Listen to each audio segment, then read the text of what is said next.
Absolutely, absolutely. I'm not proud to say, but I have. I mentioned earlier that I suffered mental illness years ago, and I really did. I walked out of the hospital a few times. That was on a very busy main road, and stood at the curb, considering, should I end it right now? All I need to do is take 2 steps, bang, gone. But that's not too fair to the person coming down the road. That's not too good to them. And what are my kids going to do? What are my kids going to say? So, look, I have been to that situation, like I really didn't know what to do.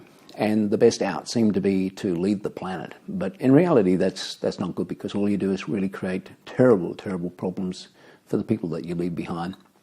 So while you're living and while you're breathing, I'm actually writing a book, and it's called It Ain't Over Until the Fat Lady Sings.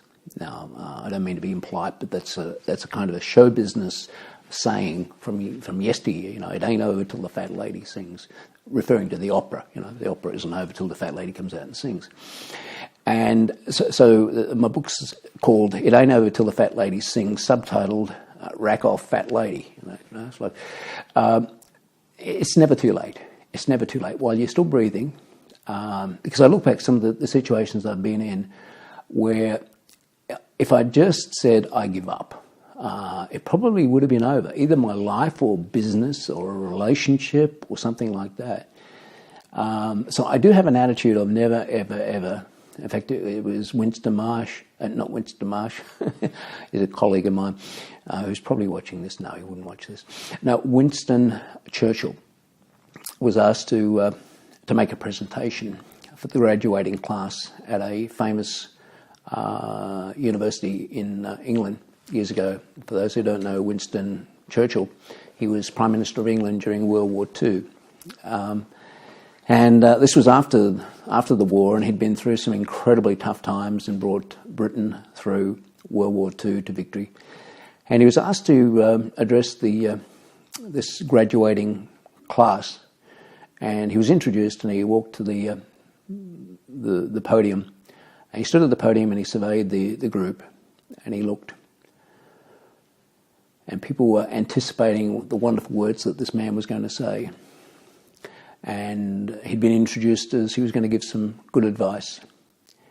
And he said, never, never, never, never, never, never give up. And sat down. That was it. That was the whole speech.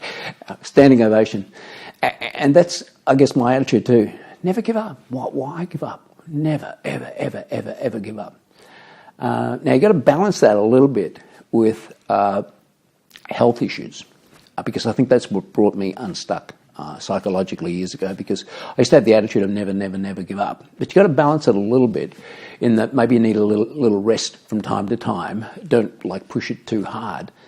But my observation is that most people give up just before they're about to succeed, just so close to success, and they stop. And I think that's often self-sabotaging behaviour that happens there. But if you have the attitude of never, ever, ever give up, look at Steve Jobs. One of the reasons Apple is such an extraordinary company these days is that Steve Jobs would never give up. His engineers would tell him it can't be done. His stylists would say, we can't get that angle, we can't get that colour, we can't do that.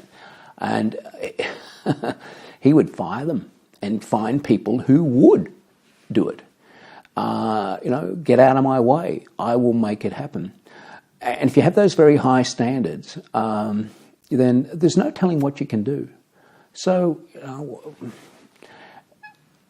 why give up? If you can keep on going, because when I look back, if I had given up at several times in my life, I wouldn't be enjoying my life as much as I'm enjoying it now. I could have given up so many times over the years, and sadly, I have some friends who have.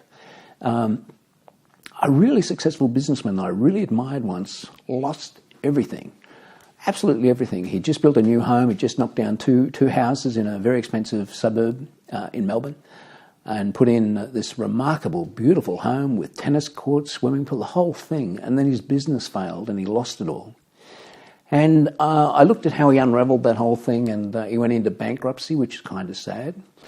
And I know that when you're in bankruptcy, you've got to be in bankruptcy a certain number of years. And I'm thinking all the time, he's conserving his strength. He's going to come out of it, and he's going to live a better life and a bigger life all over again. He never ever did. He just never did. He never bounced back. I'm not saying he's wrong. I'm not being in judgment of this, but he could have done remarkable things. Instead, he did. I'm sure he's quite happy, and that's quite okay. And I shouldn't be in judgment of him, but I often say, if you could live a remarkable life, why would you live an ordinary life? If you could help a whole lot of people, why wouldn't you do that rather than live a little life? Why not live large if you can help people than live a little life? Because to the best of my knowledge, we're only going this way once that I'm aware of. Why not live it as big as you can? Why not help as many people as you can? Why not live your life fully? Experience everything that you possibly can within reason. You don't want to hurt people or do anything illegal, but why not live as much as you can and don't give up?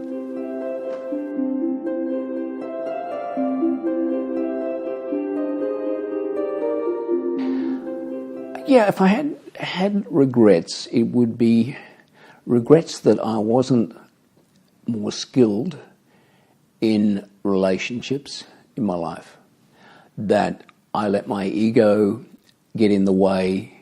I thought I was important at times, and I didn't have the relationship skills to be a better person in relationships. Now, I don't necessarily mean marriage.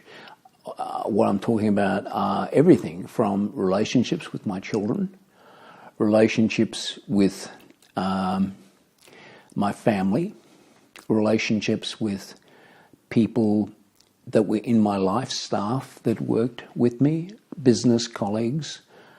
So if I had any regrets, it would be to say that I wished I had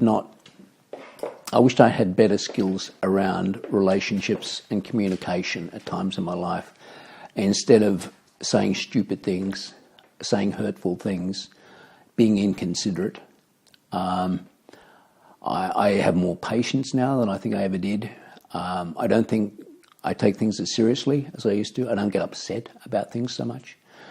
Again, one of my mentors, Jim Rohn, that I often refer to, he said, in life we have a couple of choices. We can either be frustrated with the situation, or we can be fascinated by the situation. It makes a difference. You can either see something and be frustrated by it, or you can be fascinated by it. And things used to upset me. I used to lash out. And I certainly regret that. As an example, I went into a McDonald's a little while back, late at night, and if I'd gone in 20 years ago and encountered this situation, I would have been kind of frustrated and would have possibly had an entirely different reaction. I went in, and it was late at night, and there was some people at the counter, and there was this guy, this drunk guy, who was trying to get some service at the counter, and they wouldn't take any notice of him, and it was holding everything up, and people were getting sort of upset and a bit frustrated about the whole situation. And 20 years ago, I would have gone in, and my relationship skills and my communication skills wouldn't have been too good, and I would have sorted them out really quick and probably hurt many people's feelings in the process. Instead, I thought, this is fascinating, what's going on here. You've got the people behind the counter all frustrated with this and upset with this drunk guy, and the other people, the other customers are upset as well because they kept ignoring the drunk guy. So I stood in the line, and the drunk guy is complaining, and they're trying to get security to come and take him away. And I sort of stood in line there, and finally my turn came, and they said, "What do you want, sir?" I said, 2 soft-serve cones, please. Ice cream cones, 2 soft-serve cones. So they gave me 2 soft-serve cones. And so I turned around to the drunk guy behind me, gave him one of the cones, and walked out with the other cone. And as I walked out, I heard them saying, "Who was that guy?" And the drunk saying, "He bought me an ice cream." So, I took that situation, I was fascinated at the situation, and I actually diffused the whole thing, because the guy, he just wanted some service, and I bought him an ice cream. And they're saying, "Who is this guy that just bought this? Does he know this guy? Like, why did he do that?" It cost me 30 cents to completely change the situation that was happening in McDonald's at that point in time. And all the drunk wanted was a bit of attention, and he walked out. I parked in the car outside, and he just walked out the door licking his ice cream. He was perfectly happy. He got some attention, got his ice cream. The McDonald's people were happy, the customers were happy. And they're probably thinking, who is this guy buying this guy an ice cream? And the guy who got the ice cream was probably thinking, did I know that guy? So the point here being that, you can handle situations differently. And my biggest regrets are that I took myself too seriously earlier in life.